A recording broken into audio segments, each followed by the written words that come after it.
మన ప్రభువును రక్షకుడైన యేసుక్రీస్తు వారి యొక్క అతి శ్రేష్టమైన నామంలో ఎంతో ఆసక్తితో ఈ మా కార్యక్రమాలు వీక్షించడానికి ప్రతిరోజు ఆసక్తి చూపించేటువంటి మీలో ప్రతి వారిని యానం క్రీస్తు సంఘము నుండి హృదయపూర్వకమైనటువంటి వందనాలు మీకు తెలియజేస్తూ ఉన్నాం. ఈ దినము దేవుని యొక్క వాక్యాన్ని లేఖనానుసారంగా మనం నేర్చుకోవటానికి మనం ప్రయత్నం చేద్దాం. పాపాన్ని చాలా తేలిగ్గా ఉదాసీనంగా పాపం అంటే పెద్ద పట్టింపు లేకుండా చేయటంలో అపవాది పాత్ర మనం గత పాఠంలో మనం గమనించడం జరిగింది. పాపము అంత తేలికైందా? దాంట్లో సీరియస్నెస్ లేదా? పాపం విషయంలో ఉదాసీనత వైఖరి దేనికి సంకేతం? కాబట్టి బైబిల్ గ్రంథంలో మనకి పాపాన్ని గురించి ఏం తెలియజేసిందంటే ఇది చాలా సీరియస్ మ్యాటర్గానే మనకు తెలియజేస్తూ ఉంది.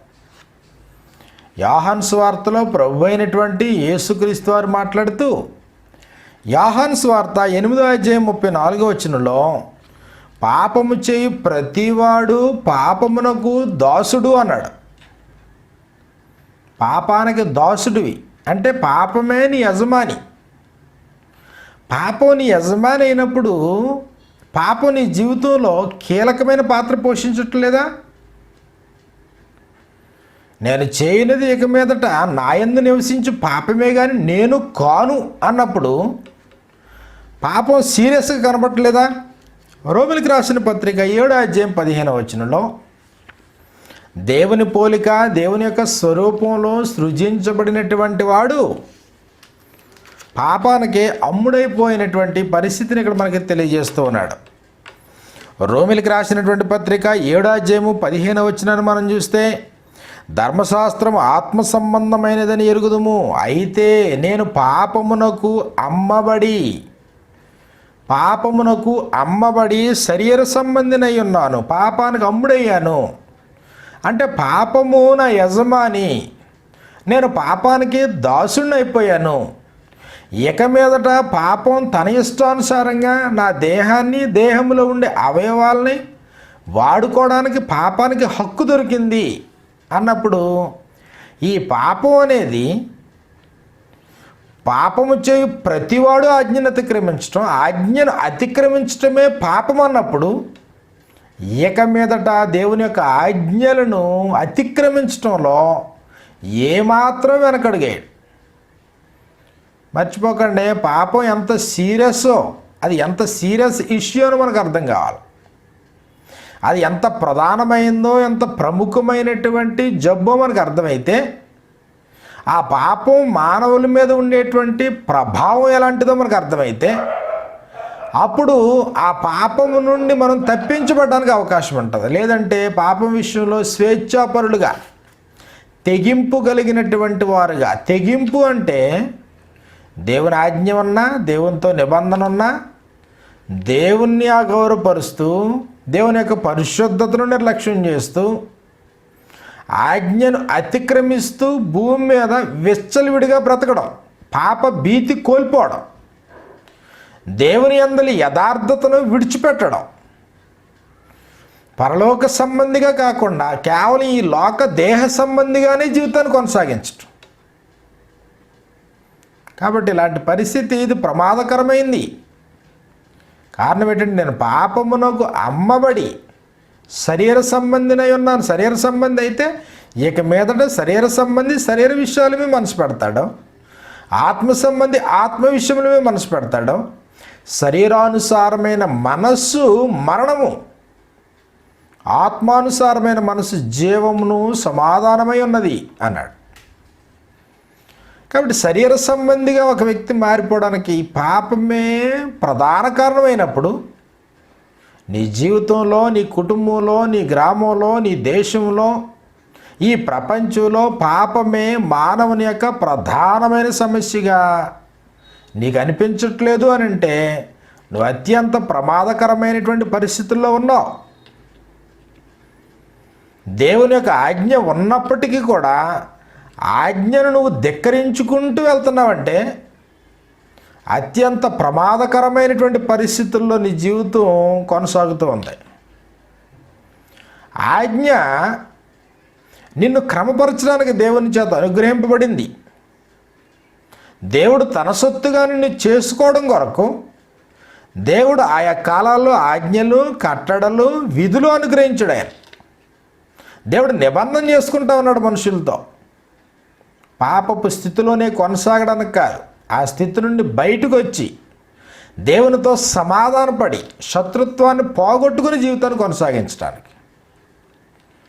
కాబట్టి బైబిల్ గ్రంథంలో ఉన్నటువంటి సంగతులు మనం గమనించేటప్పుడు పేతురు రాసినటువంటి 2వ పత్రిక 2వ అధ్యాయము 14వ వచనంలో వ్యభిచారిణిని చూచి ఆశించుచు పాపము మానలేని కన్నులు గలవారు పాపమునకు దాసుడైన వాడికి మీద పాపాన్ని మానుకోలేడు అన్నాడు.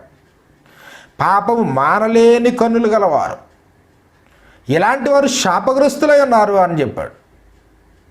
కాబట్టి పాపము చేసేటువంటి వాడు ఒక వ్యభిచారిని చూచి ఆశించుచు పాపము మానలేని స్థితికి దిగజారిపోయినటువంటి వాడు, వాని జీవితంలో పాపం యొక్క ప్రభావం తన జీవితాన్ని నాశనం చేస్తుంది అనేటువంటి భావన కలగకపోతే పాపం నీ జీవితంలో సీరియస్గా నువ్వు తీసుకో. అదేముందిలే, దేవుడు అలాగే చెప్తాడు, మనకు చేసింది మనకు నచ్చింది మనం చేసుకుంటూ పోదాం, దేవుడు క్షమిస్తానే ఉంటాడు, మనం పాపాలు చేసుకుంటానే పోదాం. ఏ వారానికి ఆ వారం, ఏ రోజుకి ఆ రోజు మేము పాపాలు చేసాం, మమ్మల్ని క్షమించండి, మేము పాపాలు చేసాం, మమ్మల్ని క్షమించండి. కాబట్టి జీవితం అంతా ఏమైపోద్దంటే పాపం చేయకుండా మనం బ్రతకలేం. కాబట్టి పాపం విషయంలో ఇంత ఉదాసీన వైఖరి ప్రమాదానికి సంకేతం. అది పాపం విషయంలో ఉదాసీన వైఖరి పనిచేయదు. పాపం విషయంలో సీరియస్నెస్ కావాలి, దాన్ని తీవ్రంగా పరిగణించాలి. అది ఒక తీవ్రమైనటువంటి జబ్బుగా, తీవ్రమైనటువంటి సమస్యగా పరిగణించాలి, ఆ తీవ్రమైనటువంటి తెగులుగా పరిగణించాలి. ఇశ్రాయేలీలు అరణ్యంలో ప్రయాణం చేస్తూ ఉన్నప్పుడు 40 సంవత్సరాలు వారి శిక్ష అనుభవించడానికి గల కారణం వారి అవిధేయత కారణం కదా. దేవుడు ధర్మశాస్త్రం అనుగ్రహించినప్పటికి కూడా ధర్మశాస్త్రాన్ని మీరి పాపం చేయడం కారణం కదా. అది చదువుతూ ఉన్నప్పుడు కూడా పాపం నీ జీవితానికి సీరియస్గా కనబడట్లేదా? వారు సణుక్కున్నటువంటి పరిస్థితుల్లో వారికి అవసరమైనటువంటి ఆహారాన్ని దేవుడు పుష్కలంగా ఇచ్చిన తర్వాత మాంసము వారు భుజిస్తూ ఉన్నప్పుడు అది ఇంకా వారి పళ్ళ సందులు ఉండగానే తింటున్నారంట, ఇంకా పళ్ళ సందుల్లోనే ఉంది. దేవుని తెగులు చేత వారందరినీ నాశనం చేశాడు దేవుడు. తబేరా ప్రాంతంలో అగ్నికి ఆహుతైపోతా ఉంది పాళెం. కాబట్టి అనేకమైనటువంటి సంఘటనల్లో పాపము యొక్క తీవ్రత మనుషులు సఫర్ అయ్యారు అన్ని సందర్భాల్లో కూడా. అయినప్పటికీ కూడా నీ జీవితంలో పాపాన్ని సీరియస్గా తీసుకోకపోతే నువ్వు చాలా ప్రమాదకరమైన స్థితిలో ఉన్నావనే విషయాన్ని గుర్తించాలి. దేవుని ప్రజలే, దేవునితో నిబంధన చేసుకున్నటువంటి వారే, అబ్రహాము, ఇస్సాకు, యాకోబులతో దేవుడు ప్రమాణం చేసిన వాగ్దాత్త భూమికి నడిపింపబడుతూ ఉన్నటువంటి వారే, అనేకమైనటువంటి శత్రు దేశాలని, శత్రు రాజుల్ని మట్టుపట్టించి ప్రయాణంలో ముందు కొనసాగుతూ ఉన్నటువంటి వారు అయినప్పటికీ సంఖ్యాకాండం 25వ అధ్యాయము 8వ వచనం దాన్ని చూసేటప్పటికి ఆ తెగులు చేత ఒక్క దినముననే 23,000 మంది కూలిరి అన్నాడు. 23,000 మంది కూలడానికి గల కారణం ఏంటి? దేవుని యొక్క ఆజ్ఞను వారు ధిక్కరించడం కారణం. పాపం పట్ల ఉదాసీన వైఖరి కారణం, లిబరల్గా ఆలోచించడం కారణం, దాన్ని సీరియస్గా పట్టించుకోకపోవడం కారణం, పాపాన్ని తమ జీవితంలో అసలు ఒక సమస్యగానే భావించకపోవడం కారణం. కాబట్టి ఒక్క దినమున 23,000 మంది కూలిరి. దేవుడు ఆజ్ఞాపించాడు, నీ పొరుగువాని దగ్గర దేనినైనను మీరు ఆశించొద్దు. నీ పొరుగువాని భార్యనైనను, దాసినైనను, దాసుడినైనను, పొలము కానీ, ఆస్తులు కానీ, ఇళ్ళు కానీ, చివరికి గాడిదైనా, ఎద్దైనా నీ పొరుగువాని దగ్గర దేనినైనను ఆశించొద్దు. మోయాబు రండ్రతో వ్యభిచారం చేయసాగారు. ఆ తెగులు చేత వేలాది మంది మరణించారు. కాబట్టి మర్చిపోవద్దు, బైబిల్ గ్రంథంలో యవాహిమీలు రాజులు గొప్ప గొప్ప స్థాయిలో ఉన్నటువంటి వారు ఎంతో పశ్చాత్తప్త హృదయులై దేవునికి కన్నీటితో ప్రార్థన చేసి, ఎందుకు అంటే వారు గొప్ప చక్రవర్తులు కావచ్చు, వారి చేతిలో అధిక సైన్యం ఉండొచ్చు, లేకపోతే వారికి భూమి మీద తిరుగులేని పరిస్థితి ఉండొచ్చు. అయినప్పటికీ కూడా పాపం చేసి పతనమయ్యి ఈ పాపపు బారి నుండి మళ్ళీ బయటపడడం కొరకు ఎన్నో తీవ్రమైనటువంటి ప్రయత్నాలు చేసినటువంటి వారు లేకపోలేదు గ్రంథంలో. మోషేని తీసుకున్నా, దావీదుని తీసుకున్న, దావీదు మహారాజు దావీదు బాల్యంలోనే యవన ప్రాయంలోనే గొల్యాతును మట్టుపెట్టినటువంటి వాడు, సింహాలని ఎలుగుబంట్లలో నోటి నుండి గొర్రె పిల్లలను కాపాడుకున్నటువంటి వాడు, సమాజం అంతటి చేత మెప్పు పొందినటువంటి మహాబలాఢ్యుడు. అలాంటి వాడు కూడా తన పాపం విషయంలో భయపడిపోతా కనబడతాడు. పాపం సీరియస్గా నీకు కనబడట్లేదా?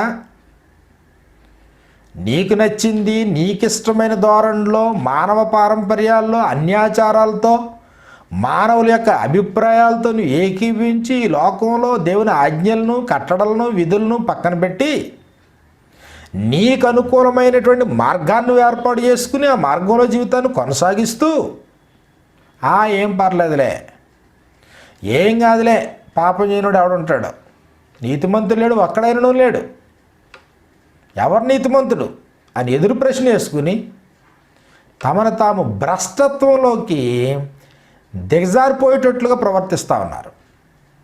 కాబట్టి మర్చిపోవద్దు, పాపం నీ జీవితానికి సీరియస్గా కనబడకపోతే నువ్వు చాలా ప్రమాదకరమైనటువంటి స్థితిలో ఉన్నావు.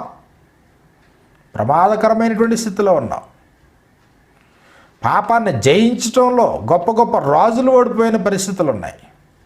పాపాన్ని జయించడంలో మహాజ్ఞాని అయినటువంటి సొలొమోను ఓడిపోయిన సందర్భాలు ఉన్నాయి. పాపం విషయంలో పశ్చాత్తప్త హృదయులై గోనెపట్ట కట్టుకుని బూడిద వేసుకుని ఉపవాసముండి దేవునికి రేమగలు ప్రార్థన చేసి దాన్ని అంత సీరియస్గా పరిగణించినటువంటి మనుషులు, జనాలు, దేశాలు మనకు కనబడతా ఉంటాయి. యోనా నినివే పట్టణం వెళ్ళేటప్పటికీ ఆడ పరిస్థితి ఏంటి, నినివే ప్రజల యొక్క పరిస్థితి ఏంటి, ఇంకా 40 రోజుల్లోగా ఈ పట్టణం నాశనం కాబోతుంది అన్నాడు. విన్నటువంటి వారు దాన్ని ప్రకటించుకుంటూ వెళ్ళారు. దేశం అంతా ప్రకటన అయింది. రాజు దగ్గర నుండి సామాన్యుడి వరకు, మంత్రులు, క్యాబినెట్ దగ్గర నుండి ఆ దేశంలో ఉండేటువంటి పశువులు కానీ మనుషులేమి సమస్తమును గోనెపట్ట కట్టుకొని బూడిద వేసుకొని ఉపవాసం ఉండి హృదయపూర్వకముగా దేవుని తట్టు తిరిగి, పాపం సీరియస్గా అనిపించటం లేదా? శరీర సంబంధమైనటువంటి జబ్బులు మాత్రమే సీరియస్గా పరిగణిస్తూ ఉన్నామా? ఒక జ్వరం వచ్చినా, తలనొప్పి వచ్చినా, జలుబు చేసినా, ఆయాసంగా ఉన్నా, దగ్గుగా ఉన్నా, లేకపోతే ఏదైనా గుండెల్లో కాస్త నొప్పిగా ఉన్నా, సరిగా ఆహారం అరగకుండా ఉన్నా, తినలేకపోతా ఉన్నా, తిన్నది జీర్ణించుకోలేకపోతా ఉన్నా, సరిగా విసర్జించలేకపోతా ఉన్నా, ఇదే పెద్ద సీరియస్ కనబడతా ఉందా? పాపం విషయంలో నువ్వు ఉదాసీనంగా ప్రవర్తిస్తూ పాపాన్ని సీరియస్గా నువ్వు పరిగణించకపోతే అత్యంత ప్రమాదకరమైన స్థితిలో ఉన్నటువంటి వారిలో నువ్వే నెంబర్ 1. గుర్తించు. దాన్ని తిని మీరు నిత్యముగా చచ్చెదరు, దేవుని యొక్క ఆజ్ఞ. అపోద అన్నాడు, అలాగన్నాడా దేవుడు? మీరు చావరు. ఎంత వ్యత్యాసం ఉందో మీరు ఆలోచించండి. పాపులు నిన్ను ప్రేరేపింపగాని ఒప్పకుము అన్నాడు. పాపపు ప్రేరణ ఏం చేసిందంటే ఆజ్ఞ పట్ల ఉదాసీన వైఖరి కనుపరిచేటట్లుగా చేసింది. ఏం పర్లేదు, నేను తింటాను, నేను తిన్న తర్వాత నా భర్తకే పెడతాను, ఏం కాదు. కాబట్టి దాని పర్యవసానం అద్భుతమైనటువంటి ఏదేను వనం నుండి వారు వెళ్ళగొట్టబడ్డారు. అంతకంటే ముందు శపించబడ్డారు. వారిని బట్టి నేలంతా శపించబడింది. నీ బ్రతుకు దినములన్నీ నీ ముఖపు చెమట కార్చి నువ్వు ఆహారం తింటావు. ఏల అనగా నీవు మన్ను నుండి తీయబడితే నీ తిరిగి మన్నైపోయేటంత వరకు కూడా ఈ శాపం మనుషుల మీద నిలబడింది. కాబట్టి మర్చిపోవద్దు, పాపం సీరియస్గా మనుషులు దీన్ని పరిగణించకపోతే అది కుటుంబం అంతా కలిసి చేసే పాపం కానీ, దేవునికి వ్యతిరేకంగా జీవితాన్ని కొనసాగించే వ్యక్తిగతంగా మనుషులు చేసేటువంటి పాపం కానీ, ఆయా స్థానిక సంఘాలు దేవుని యొక్క వాక్యాన్ని రాయబడినటువంటి లేఖనాలను అతిక్రమింపకూడదు అనేటువంటి నియమాన్ని ధిక్కరించడం కానీ, లేకపోతే జనాంగాలు కానీ, ఆయా దేశాలు కానీ, ఆయా రాష్ట్రాలు కానీ దేవునికి, దేవుని యొక్క ఆజ్ఞలకు, ఆయన విధులకు, ఆయన కట్టడలకు వ్యతిరేకంగా కొనసాగుతూ దేవుడంటే భయం లేకుండా, చట్టం అంటే భయం లేకుండా, దేవుని ప్రజలంటే భయం లేకుండా, దేవుని యొక్క ఉపదేశం అంటే భయం లేకుండా, పాపం అంటే అసలు పట్టింపు లేకుండా బ్రతుకుతున్నారనుకోండి, చాలా ప్రమాదకరమైన పరిస్థితిలో ఉన్నారు. శరీర సంబంధమైనటువంటి సాధన కానీ, శరీర సంబంధమైనటువంటి అనారోగ్యం కానీ, శరీర సంబంధమైనటువంటి లాభం కానీ, శరీర సంబంధమైనటువంటి ఏడ్పు కానీ, శరీర సంబంధమైనటువంటి అభివృద్ధి కానీ, ఇది ఏదైతే ఉందో ఇదంతా కూడా కేవలము తాత్కాలికమైంది. కాబట్టి తాత్కాలికమైనటువంటి సమస్యల కొరకు దేవుణ్ణి ఆశ్రయించి తాత్కాలికమైనటువంటి సమస్యల్ని పోగొట్టుకోవడానికి క్రీస్తు ప్రభువుని విశ్వాసం ఉంచితే మరి పాపాన్ని ఎలా పరిగణించుకుంటున్నావు? దేవుడు చక్కటి ఆజ్ఞలు అనుగ్రహించాడు కదా. దేవుడు ఇచ్చినటువంటి ఆజ్ఞలను ఉల్లంఘిస్తున్నప్పుడు నీ యొక్క వైఖరిలో తేడా, వ్యత్యాసం కనబడాలి. కీర్తనలో 51వ కీర్తన మనం చూసినప్పుడు 51వ కీర్తన 4వ వచనంలో 51వ కీర్తన 4వ వచనంలో దావీదు మహారాజు, మహాబలాఢ్యుడు, సేనాబలం కలిగిన వాడు, అలాంటి వ్యక్తి తను ఏది కోరుకుంటే అది అనుగ్రహింపబడేటువంటి పరిస్థితి కలిగినటువంటి వాడు. కీర్తనలు 51వ కీర్తన 4వ వచనంలో ఆయన ఈ ప్రకారంగా పశ్చాత్తాపంతో ఈ మాటలు చెప్పడం జరిగింది. నా అతిక్రమములు నాకు తెలిసే ఉన్నవి, నా పాపం ఎల్లప్పుడూ నా ఎదుట ఉన్నది. నీకు అంటే దేవునికి, కేవలము నీకే విరోధముగా నేను పాపం చేసి ఉన్నాను. దేవునికి విరోధంగా నేను పాపం చేశాను.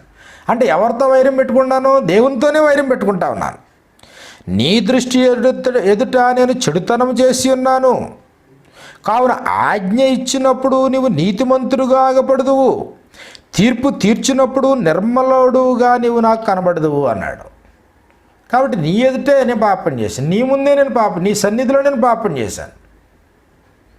కాబట్టి నా పాపానికి నువ్వే సాక్షి. నాకు అర్థమవుతా ఉంది, సిచ్యువేషన్ నాకు అర్థమవుతా ఉంది. భవిష్యత్తులో నువ్వు తీర్పు తీర్చేటప్పుడు నీ దృష్టి ఎదుట చెడుతనం చేసినటువంటి కారణం చేత ఆజ్ఞ ఇచ్చినప్పుడు నీవు నీతిమంతుడుగా ఆగపడదువు, తీర్పు తీర్చినప్పుడు నిర్మలుడుగా నువ్వు నాకు కనబడతావు. ఎందుకు అంటే ఆజ్ఞని ఇచ్చా ముందుగానే. నేను పాపం చేశాను, పతనమయ్యాను. అంతటి గొప్ప రాజుగారే తన పాపం విషయంలో ఎంతో పశ్చాత్తప్తుడై దేవునికి మొర్ర పెట్టుకుని ఉపవాసం ఉండి దేవుని వేడుకుంటూ ప్రార్థన చేసుకుంటూ ఉంటే అది అంత తీవ్రమైనటువంటి సమస్య కాకపోతే ఆ రాజు అలా చేసి ఉంటాడా? సొదొమ గొమొర్రాల పరిస్థితికి మూలమేంటి? సొదొమ గొమొర్రా పట్టణాలు అప్పటికే చక్కటి నాగరికత కలిగినటువంటి పట్టణాలు, బాగా అభివృద్ధి పొందాయి భూ సంబంధంగా. దేవుని తోట వలె ఉందని చూసేటప్పటికి అన్నాడు. కానీ దేవుడు సొదొమ గొమొర్రాలను నాశనం చేసి, బోర్ల చేసి, దేవుడు దానిని భస్మం చేసి అని రాయబడింది గ్రంథంలో. ఏంటి దానికి మూలం ఏంటి? వారు పాపం చేస్తున్నారు, కానీ పాపాన్ని సీరియస్గా పరిగణించడం లేదు. అది వారి దృష్టిలో అసలు తప్పిదంగానే కనబడతలేదు, తప్పిదంగా కూడా కనబడతలేదు. మారు మనసు పొందడానికి ప్రేరేపించబడుతున్నటువంటి వారు కారు. నీతిగల లోతు వారి మధ్యను కాపురముండి తాను చూసిన దానిని బట్టి వినిన దానిని బట్టి ప్రతిదినము తన హృదయంలో నొచ్చుకుంటూ వస్తున్నాడు లోతు. కాబట్టి పాపం చేస్తున్నారు కానీ సీరియస్గా దాన్ని తీసుకోవట్లేదు. అది ఒక సీరియస్ ఇష్యూ అనుకోవట్లేదు జీవితంలో. కుటుంబాలు పాపపు సమస్య నుంచి బయటపడాలనేటువంటి విజ్ఞత లేకుండా మనం బ్రతుకుతూ ఉంటే చాలా పొరపాటు జరుగుతుంది, చాలా తప్పిదం జరుగుతూ ఉంది. ప్రమాదంలో ఉన్నామని గుర్తించు. దేవుడు బైబిల్ గ్రంథం అంతట్లో ఒక మనిషికి అవకాశం ఇచ్చాడు అని అంటే, కుటుంబానికి అవకాశం ఇచ్చాడు అని అంటే, దేవుని ప్రజలైన వారికి కూడా దేవుడు అవకాశం కృప అనుగ్రహించాడు అని అంటే, చివరికి దేవుని కుమారుడైన క్రీస్తు ప్రభు తమ రక్తం ఇచ్చి సంపాదించినటువంటి సంఘానికి కూడా దేవుడు కొంత గడువు ఇచ్చాడు అని అంటే, ఎందుకోసం ఇచ్చాడు గడువు? మార్పు పొందడానికి. మార్పు పొందడం కొరకే దేవుడు గడువిస్తా ఉన్నాడు. యెషయా గ్రంథము 66 అధ్యాయం మనం చూసినప్పుడు, యెషయా గ్రంథము 66 అధ్యాయంలో మనకి ఈ ప్రకారంగా మనకు వ్రాయబడుతుంది. ఎవడైతే దీనుడుగా ఉండాలంట, అలాగే 2 నలిగిన హృదయం గలవాడై. 66 అధ్యాయము 2-3 వచనాలు మనం చూసినప్పుడు అవన్నీ హస్తకృతములు, భూమి మీద కట్టేటువంటి నివాసాల గురించి. యెహోవా ఇలాగా ఆజ్ఞ ఇచ్చున్నాడు, ఆకాశము నా సింహాసనము, భూమి నా పాదపీఠము, మీరు నా నిమిత్తము కట్టనుద్దేశించి ఇల్లు ఏ పాటిది, నాకు విశ్రమస్థానముగా మీరు కట్టనుద్దేశించినది ఏ పాటిది. దేవునికి విశ్రమస్థానముగా మానవుడు కట్టనుద్దేశించినటువంటి ఇల్లు సంఘం ఏ పాటిది. అవన్నీ నా హస్తకృతములు, అవి నా వలన కలిగినవని యెహోవా సెలవిచ్చున్నాడు. అయితే ఎవడు దీనుడై నలిగిన హృదయము గలవాడై, దీనుడుగా నలిగిన హృదయము గలవాడై నా మాట విని, దేవుని మాట విని, దేవుని యొక్క మాట లేదా దేవుని యొక్క ఆజ్ఞకు, విధులకు, కట్టడలకు విని వణుకుచుండునో. ఎవడు దీనుడై నలిగిన హృదయం గలవాడై నా మాట విని వణుకుచుండునో వానినే నేను దృష్టించుచున్నాను అని చెప్పబడింది. ఆజ్ఞకి భయపడాల, ఎందుకంటే సీరియస్ విషయం అది. దేవుడు చెప్పిన తర్వాత, దేవుడు గీత గీసిన తర్వాత, దేవుడు ఒక మార్కు సూచించిన తర్వాత నువ్వు మార్కింగ్ని మిస్ అవ్వడమే పాపం. ఆజ్ఞను అతిక్రమించడమే పాపం. పాపం చే ప్రతివాడు ఆజ్ఞను అతిక్రమిస్తానే అన్నాడు. సీరియస్గా కనిపించడం లేదా? ఉదాసీన వైఖరి అవసరమా? ఆ విషయంలో ఉదాసీనతో జీవితాన్ని కొనసాగించేటువంటి పరిస్థితులు నీ జీవితంలో ఉంటే, అలాంటి సందేశాన్ని నువ్వు వినుంటే నువ్వు ప్రమాదకరమైన స్థితిలో ఉన్నావు. మారు మనసు పొందాలి. దుర్మార్గుడు తన దుర్మార్గతను విడిచిపెట్టాలి. దుష్టుడు తన దుష్టత్వాన్ని విడిచిపెట్టాలి. పాపం చేయవాడేవాడు వాడే మరణం పొందుతూ ఉంటాడు. కాబట్టి పాపం వల్ల వచ్చేటువంటి జీతం మరణం. పాపం వల్ల వచ్చేటువంటి జీతం మరణం. నోవహు కాలంలో ఉండేటువంటి పరిస్థితులు, స్థితిగతులకు అంతటికీ మూలం పాపం చేస్తున్నారు. పాపాన్ని సీరియస్గా పరిగణించడం లేదు. తమ మనసుకు వచ్చిన స్త్రీలను వివాహం చేసుకుంటున్నారు. దేవుని కుమారులు నరుల కుమార్తెలతో పోతున్నారు, కానీ దాన్ని సీరియస్గా పరిగణించడం లేదు. వారి హృదయం యొక్క తలంపులోని ఊహ అంతా ఎల్లప్పుడూ కేవలం చెడ్డదిగా ఉంది, అయినా దాన్ని సీరియస్గా పరిగణించుకోవటం లేదు. దేవుడిచ్చినటువంటి అవకాశాన్ని సద్వినియోగం చేసుకోవట్లేదు. ఆయన ఆత్మరూపిగానే ఆత్మ తన సందేశాన్ని నోవహు ద్వారా వారికి ప్రకటించినప్పటికీ కూడా మారు మనసు నొల్లినటువంటి వారు కాదు, మారు మనసు పొందడానికి ఇష్టపడలేదు.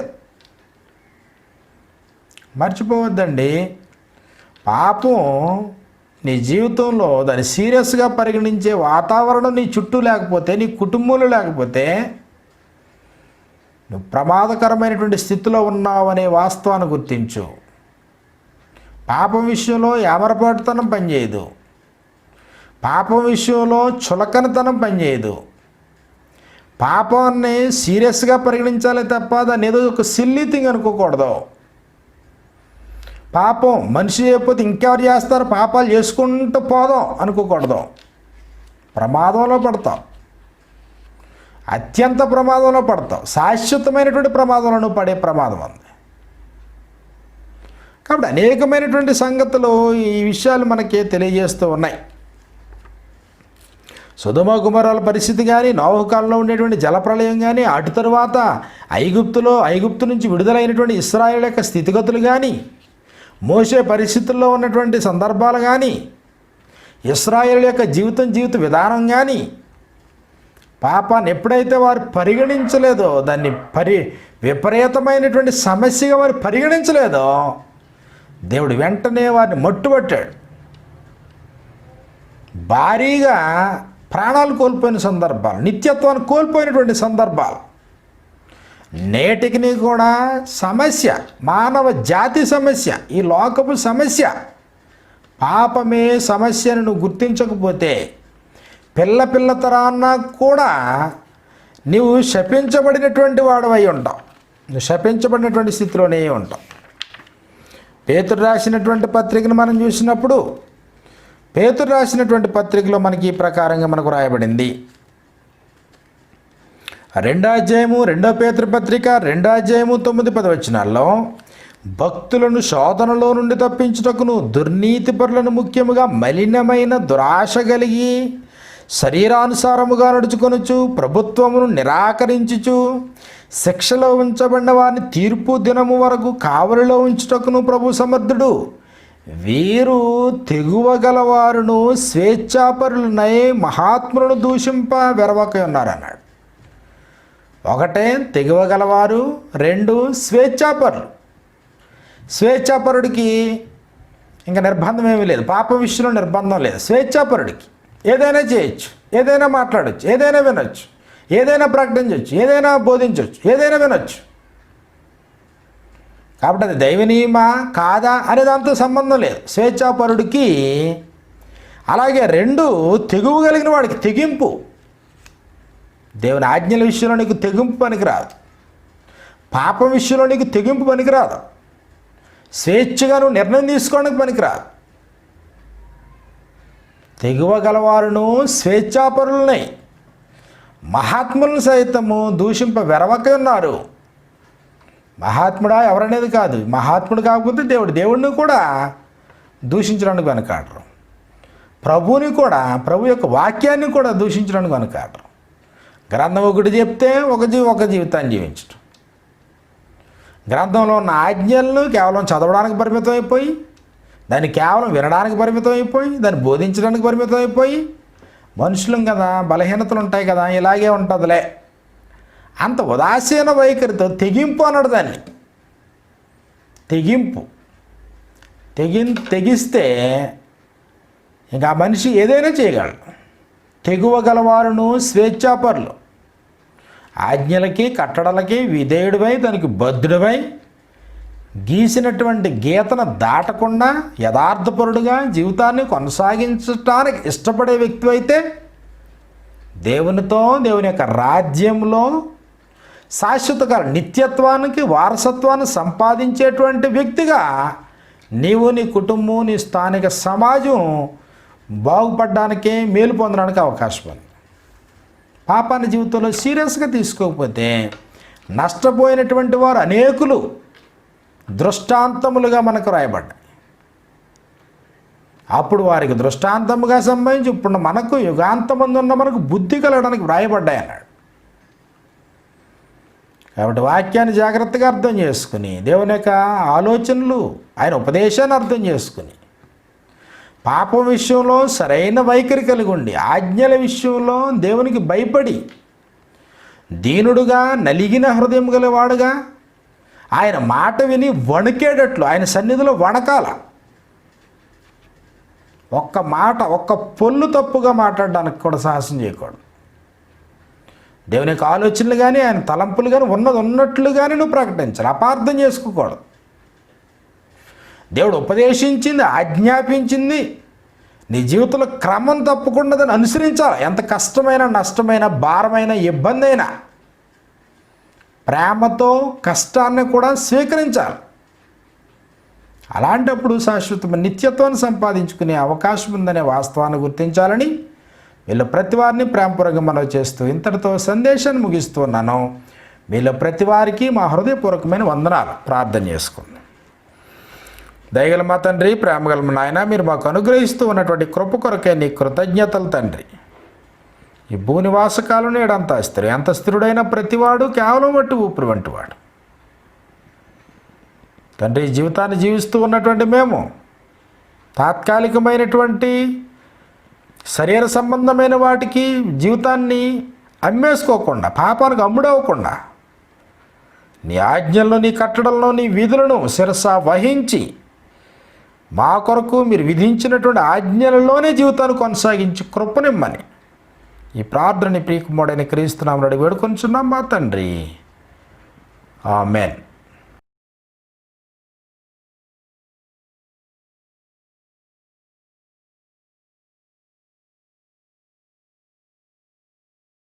మా అడ్రస్ బ్రదర్ పలివేల మణికుమార్ గారు, క్రీస్తు సంఘం, సుభద్ర నగర్, యానం. Pin number 533464. మా cell number 9848641443. Landline number 0884232343. మా ఇమెయిల్ అడ్రస్ yanamcoc@gmail.com.